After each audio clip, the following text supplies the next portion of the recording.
কি হলো, যখন রাহুল গান্ধীর বিরুদ্ধে প্রমাণ এলো কোর্টে, কিন্তু প্রমাণটা কোনো কাজই করলো না।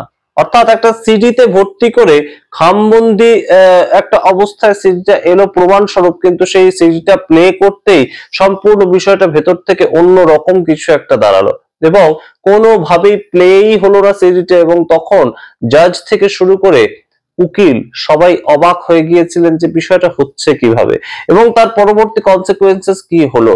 সমস্তটা ব্যাখ্যা করার আগে এই মুহূর্তে আপনাদেরকে বলি, রাহুল গান্ধী সাভারকরকে নিয়ে একটি আপত্তিজনক বক্তব্য রেখেছিলেন লন্ডনে। তেমন অভিযোগ করেছিল হিন্দুত্ববাদী বিভিন্ন সংগঠন এবং সাভারকর যিনি ছিলেন বিনায়ক দামোদর সাভারকর, তার যে নাতির ছেলে, তিনি একটা কেস করেন রাহুল গান্ধীর বিরুদ্ধে এবং রাহুল গান্ধীর বিরুদ্ধে তার অভিযোগ ছিল যে তার ঠাকুরদার বাবা সাভারকর, তাকে নিয়ে এই ধরনের আপত্তিজনক বক্তব্য কখনোই উচিত নয়। এবং সেই জায়গাটা লন্ডনে দাঁড়িয়ে রাহুল গান্ধী একটি বক্তব্য রাখেন, সেটার পরিপ্রেক্ষিতে হয় কেস। কিন্তু কেসের প্রমাণস্বরূপ যে রাহুল গান্ধীর বক্তব্যটা, সেই রাহুল গান্ধীর বক্তব্যটা এসেছিল একটা সার্টিফাইড সিডিতে, কিন্তু সেই সিডিটা আসার পরে আদালতে যখন প্লে করা হলো পুনেতে এমপি এমএলএ কোর্টে, রাহুল গান্ধীর বিরুদ্ধে সেই প্রমাণটা কাজই করলো না। কেন কাজ করলো না এবং বিচারক তখন কি বললেন, সাভারকরের পক্ষে যে উকিল ছিলেন তিনি কি বললেন এবং রাহুল গান্ধীর উকিল কিভাবে সম্পূর্ণ বিষয়টাকে ট্যাকেল করলেন, সমস্তটা বলবো। অত্যন্ত অদ্ভুত একটা ঘটনা, একদম সিনেমা স্ক্রিপ্টের মতন, কিন্তু ঘটনাটা ঘটেছে, আপনাদের সামনে রাখার প্রয়োজন মনে করলাম আমরা। এখন এই ধরনের ঘটনা সাধারণত দেখা যায় না এবং আমাদের দেশের আইন ব্যবস্থা কোন জায়গায় কতটা স্ট্রিক্ট কাজ করে সেটা আপনাদেরকে একটু ব্যাখ্যা করব। অবশ্যই টক টু বাংলা ইউটিউব চ্যানেলকে সাবস্ক্রাইব করুন, এই ভিডিও দেখুন শেষ অবধি স্কিপ না করে। আপনারা জানেন এই মুহূর্তে রাহুল গান্ধী কয়েকদিন আগেই সাভারকরকে নিয়ে তিনি একটি বক্তব্য রাখেন। अगर वो मुझसे कमजोर है तो मैं अपने 5-10 मित्रों के साथ उसको पीट दूंगा, मगर अगर वो आरएसएस वालों से तगड़ा है तो फिर भाग जाते हैं। और सावरकर ने अपनी किताब में लिखा है, अगर आपने पढ़ी हो, जो उनकी किताब है उसमें लिखा कि एक दिन उन्होंने और उनके 5-6 मित्रों ने एक मुसलमान व्यक्ति को पीटा और उस दिन उनको बहुत खुशी हुई। तो देखिए, अगर 5 लोग एक आदमी को पीटते हैं और फिर उनमें से किसी एक व्यक्ति को बड़ी खुशी हो रही है, वो कायरता ही है। अगर लड़ना ही है तो एक व्यक्ति से जाके अकेले लड़ लो, मगर नहीं, 5-10 लोग सावरकर जी के साथ एक व्यक्ति को पीटते हैं। तो इनकी आइडियोलॉजी में यह भी है, if someone is stronger, and the foreign minister of the country is saying it, you imagine he is saying China is stronger than us so we can't fight with them.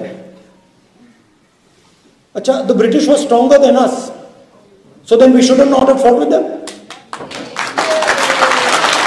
তিনি কোথাও গিয়ে এই বিষয়টাকে অপমানজনক একটা জায়গা থেকে দেখিয়েছিলেন, এইটা ছিল অভিযোগ। এবং বিনায়ক দামোদর সাভারকর, তার যে নাতির ছেলে, তিনি এখনো বেঁচে আছেন, সত্যকি সাভারকর, তিনি কেসটা করেন রাহুল গান্ধীর বিরুদ্ধে। এবং রাহুল গান্ধী যেহেতু একজন এমপি, তার বিরুদ্ধে কেস করতে গেলে কেসগুলো এমপি এমএলএ কোর্টেই উঠবে এবং পুনের এমপি এমএলএ কোর্টে কেসটা ওঠে এবং সাভারকরকে নিয়ে এই বক্তব্য, তার বিরুদ্ধে মামলা, সমস্তটা নিয়ে গতকাল রাহুল গান্ধীর সেখানে হাজিরা দেওয়ার কথা ছিল, কিন্তু তিনি যাননি, তার অন্য কোনো কাজ ছিল, তিনি এলোপি দেশে নাই যেতে পারেন। সেই জায়গা থেকে তার উকিল উপস্থিত ছিল, কিন্তু সিডি তো এলো। সিডিতে কি ছিল? সিডিতে ছিল রাহুল গান্ধী সেই ক্লিপিংটা। কেন ক্লিপিংটা এইভাবে আসে আইনের ক্ষেত্রে, তার কারণটা হচ্ছে একটা আমাদের দেশের তদন্তকারী সংস্থা সেটাকে সার্টিফাই করে যে এটা প্রামাণ্য দলিল হিসাবে কোর্টে যখন যাচ্ছে, আমরা সার্টিফাই করছি এটা ফ্যাব্রিকেটেড নয়। ফ্যাব্রিকেটেড বলতে এটাকে নিয়ে কেউ এডিট করে অন্য কারোর ভয়েস বসিয়ে দিয়েছে, এরকম হতে পারে বিভিন্ন সময় যে সম্পূর্ণ বিষয়টা একদম মিথ্যে। আমার মুখ কিন্তু অন্য কারোর কথার সম্পূর্ণটা আমার মুখে বসিয়ে দেওয়া হয়েছে, এইটা একটা তদন্তকারী সংস্থা তদন্ত করে সম্পূর্ণ সার্টিফাই করে এবং সেই সার্টিফাইড সিডিটা কোর্টে চালানো হয় সবার সামনে, জাজ দেখেন, তার পরবর্তীতে তিনি শুনানির প্রক্রিয়া আগে নিয়ে যান। কিন্তু গতকাল যখন সিডিটা চালানো হয় তখন দেখা যায় সেই সার্টিফাইড সিডি একদম খাম বন্ধ অবস্থায় যে সিডিটা এসেছিল সেটা অনই হলো না। অন করা হলো, প্লে করা হলো, কিন্তু ব্ল্যাঙ্ক বেরোলো ভেতর থেকে। এই ধরনের একটা টেকনিক্যাল গ্লিচ গতকাল দেখা দিল এবং তখন সাভারকারের পক্ষে অর্থাৎ সাত্তাকি সাভারকারের পক্ষে যিনি উকিল ছিলেন তিনি বলেন যে আপনারা একটা কাজ করুন, এই যে ক্লিপিংটা সেটা তো অনলাইনে ইউটিউবেও আছে, আপনারা জানেন যে ইউটিউবে কোনো একটা জিনিস আপলোড হয়ে গেলে সেটা তার পরবর্তীতে আর ডিলিট করা যায় না, বা ডিলিট করা গেলেও সেটা সাধারণত ডিলিট হয় না এবং একাধিক চ্যানেল থেকে সেই যে ক্লিপিংটা রাহুল গান্ধীর বক্তব্য সেটা তো আপলোড করা হয়েই ছিল, কারণ ওটা প্রচন্ড ভাইরাল একটা ক্লিপিং। তো সেই যে ক্লিপিংটা সেটা আপনারা ইউটিউব থেকে দেখে নিন। তো সেই সময় যে রাহুল গান্ধীর পক্ষে লয়ার ছিলেন তিনি বলেন যে না, তাহলে তো সার্টিফাইড কপি আর কোর্টে পেশ করার দরকারই থাকবে না, তার কারণ অনলাইনে যে কোনো জিনিস আমরা ইউটিউবে যখন আপলোড করছি তখন এইটাও হতে পারে যে অন্য কিছু এডিট করাটা আজকের দিনে কোনো ব্যাপার না, যে কোনো মোবাইল ফোন দিয়ে এডিট করে দেওয়া যায়। রাহুল গান্ধীর মুখ এবং অন্য কারোর ভয়েস সেইভাবে এডিট করে দেওয়া যায়। আবার অন্যদিকে রাহুল গান্ধী যা বলেননি সেটাও তার ভয়েস দিয়ে চালিয়ে দেওয়া যায়। এআই এসে গেছে, আপনারা জানেন বহু কিছু হচ্ছে এডিটের মাধ্যমে। সেই কাজগুলো যে হয়নি এই ক্ষেত্রে, অর্থাৎ অনলাইনে আপলোডিং এর ক্ষেত্রে এই কাজগুলো যে হয়নি সেটা আমরা প্রমাণ পাবো কি করে? তাই জন্য এই সার্টিফাইড কপি ছাড়া আমরা অন্য কিছু চালাতে দেব না। এবং আপনারা জানেন যে অনলাইনের যদি কোনো প্রমাণ থাকে তাহলে সেটাকে আগে তদন্তকারী সংস্থাকে সার্টিফাই করতে হয় যে এই কথাটা আমিই বলেছি, অর্থাৎ যে ব্যক্তির সম্বন্ধে অভিযোগ তিনিই বলেছেন। সেইটা যদি না হয় তাহলে কিন্তু অনলাইনের কোনো ভিডিওর লিংক কিংবা ভিডিওর যে আপলোডের সেই বিষয়গুলো কোর্টের কাছে খুব একটা গ্রহণযোগ্যতা পায় না, এবং সেটাই গতকাল রাহুল গান্ধীর লয়ার তিনিও বলেন। এবং ফাইনালি দেখা যায় যে এই যে সিডিটা কোনো মতেই চালানো গেল না এবং সিডিটা পরবর্তী আরেকটা দিন চালানোর একটা সার্টিফাইড সিডি সেটার জন্য একটা ডেট দিয়ে জাজ শেষ পর্যন্ত ছেড়ে দেন। কিন্তু সম্পূর্ণ বিষয়টা অত্যন্ত অবাক ভাবে ঘটেছে যে একটা সিডি কোর্টের কাছে এলো এবং যারা নিয়ে এলো সিডিটাকে, যারা সার্টিফাই করলো, তারা কি দেখে সার্টিফাই করলো এবং সিডিটা কেন চললো না। এবং এই ধরনের ঘটনা সাধারণত সিনেমার ক্ষেত্রে আমরা দেখি, সাধারণত অত্যন্ত টান হরর মুভির ক্ষেত্রে আমরা দেখি, কিন্তু এই ধরনের ঘটনা কেন ঘটলো আমাদের জানা নেই। তবে রাহুল গান্ধীর যে বক্তব্য, রাহুল গান্ধী এখনো পর্যন্ত সেই বক্তব্য থেকে তার পরবর্তীতে বিভিন্ন জায়গায় সাফাই দিয়েছেন যে আমি কোনো ভুল কথা বলিনি।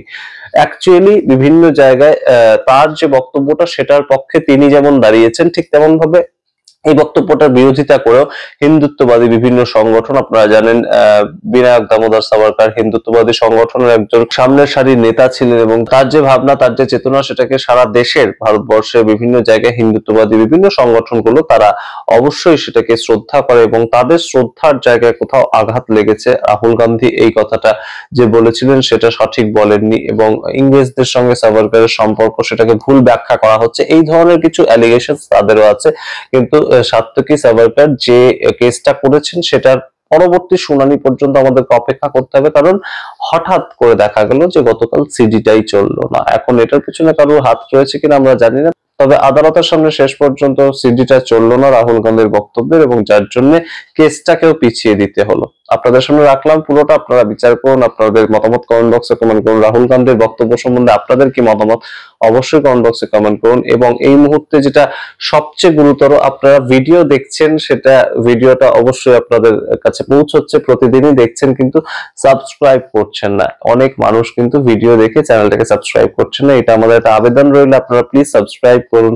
আমাদের খবর আমরা তৈরি করি, প্রতিদিনের খবর আমরা তৈরি করি, তো সেটা দেখার জন্য, সেটা নোটিফিকেশন পাওয়ার জন্য, আপনার কাছে যাতে খবরটা সবার আগে পৌঁছায় সেটার জন্য অবশ্যই চ্যানেলটাকে সাবস্ক্রাইব করুন। টক টু বাংলার একদম নিচে বেল আইকনটা ক্লিক করে রাখুন, সাবস্ক্রাইব বাটনটা ক্লিক করে রাখুন এবং পরবর্তীতে এই ভিডিও যেগুলো ভালো লাগবে আপনাদের, সেগুলো আপনাদের সোশ্যাল হ্যান্ডেলে আপনারা শেয়ার করতে পারেন।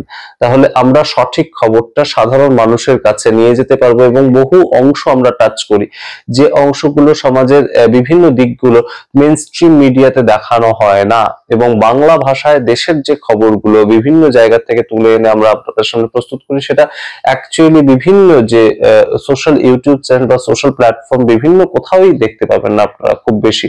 তাই বাংলা ভাষায় দেশের খবর অবশ্যই মানুষকে শোনানোর জন্য অবশ্যই আমাদের চ্যানেলটাকে বেশি বেশি করে সাবস্ক্রাইব করুন এবং শেয়ার করুন আপনার সোশ্যাল হ্যান্ডেল, হোয়াটসঅ্যাপ গ্রুপস হতে পারে, ফেসবুক হতে পারে, যে কোনো জায়গায়। ধন্যবাদ।